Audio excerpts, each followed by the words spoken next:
Pinoy invention na ang sumikat sa loob at labas ng bansa. Marahil ang mga Pinoy talagang magagaling at maipagmamalaki natin. Ngayong araw na ito sa Big Time Pinoy, kilalanin natin ang presidente at ilang mga miyembro ng Filipino Inventor Society. Hello, good morning Hi, po. Pati.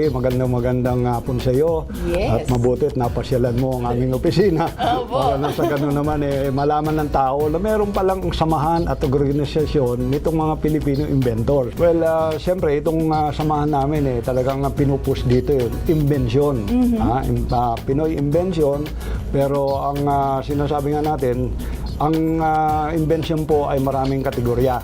So meron tayong utility model, meron tayong industrial design model, meron tayong talagang unique na invention na matatawag, at meron din tayong iba't ibang klase like sinasabi nga natin, marami dyan talaga, nandiyan na sa herbal, magmula sa herbal, pharmaceutical. Yan ang talagang nakikita natin ngayon, lutang na lutang dahil sa kamahalan ng gamot, siguro kaya sila ay nakikilala. Pero ang hindi alam ng ating mga, siguro, nanonood ngayon, para paalam ko sa inyo na marami po tayong magaganda at mahuhusay ng mga imbensyon. Bakit po sa tingin ninyo pinapangahalagahan po ninyo ang mga imbensyon ng bawat Pinoy? Ano po ba yung pinaka-goal niyo talaga? Matagal na namin talagang pinaglalaban ang aming mga imbensyon na sana'y matangkilik nga dito sa ating bansa. Pero nakakalungkot, yung mga ibang inventor natin, wala naman talagang napakalaking kapital para ipaglaban yun. Kaya't napipilitan sila na maibenta ang kanilang mga inbensyon sa labas ng ating bansa. Okay. At kung nalalaman natin, napakaraming produkto na lumalabas dito sa ating bansa na bumabalik dito na akala natin galing sa ibang bansa. Pero ang totoo po nun, ito po'y ito po'y teknolohiyang Pinoy.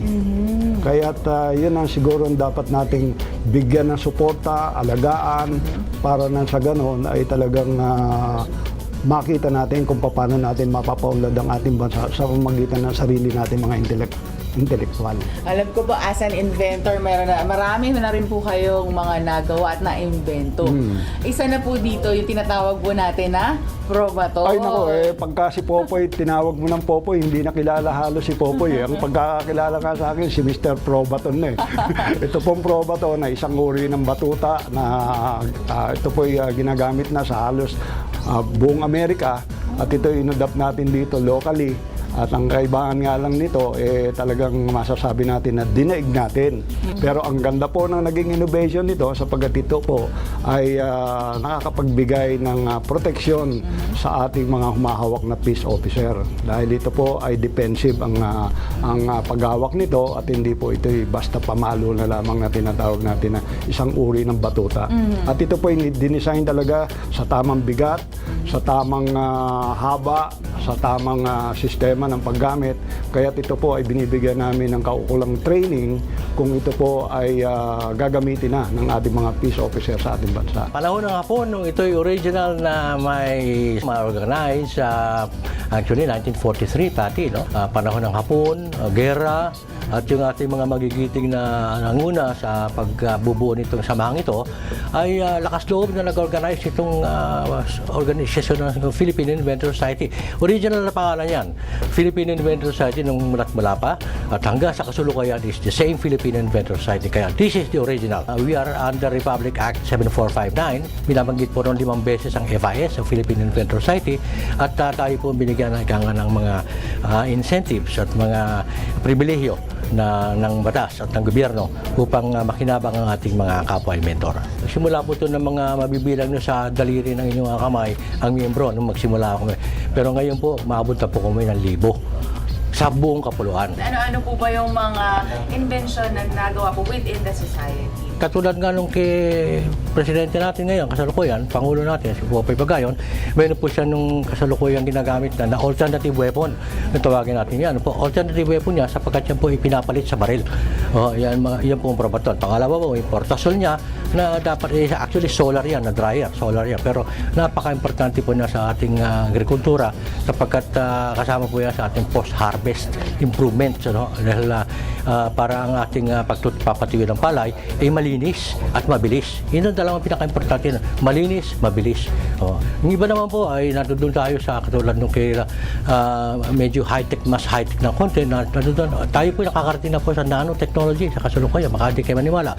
Meron po kaming ginawa mismo, isa po namin sa aming kasama, na gumawa siya ng sarili niyang nanotechnology system dito sa atin. Kasi yung nanotechnology sa kaalaman ng lahat ay yan po siya mga maunlad na bansa pa lamang ginagamit at yan po ay bagong teknolohiya, napakabagong teknolohiya.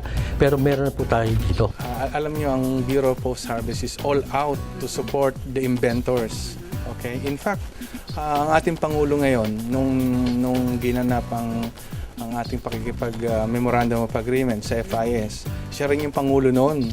Tapos dumaan ang panahon at hindi siyang Pangulo ng pumalit, so ngayon na-recycle, siya na ulit ang Pangulo. Kaya lalo namin nire-renew yung tie-up sa mga Filipino inventors. At hinihintay sana namin na dagdagan pa ang participation ng agricultural sector na inventor para maging mas malaya tayo sa kahirapan. Buhay Pinoy is very proud of our Filipino inventors. Suportahan at tangkilikin natin ang gawang Pinoy. So if you are an inventor or a wannabe or just someone who cares, you are very welcome to join the Filipino Inventor Society. Just call the following numbers flash in your screen.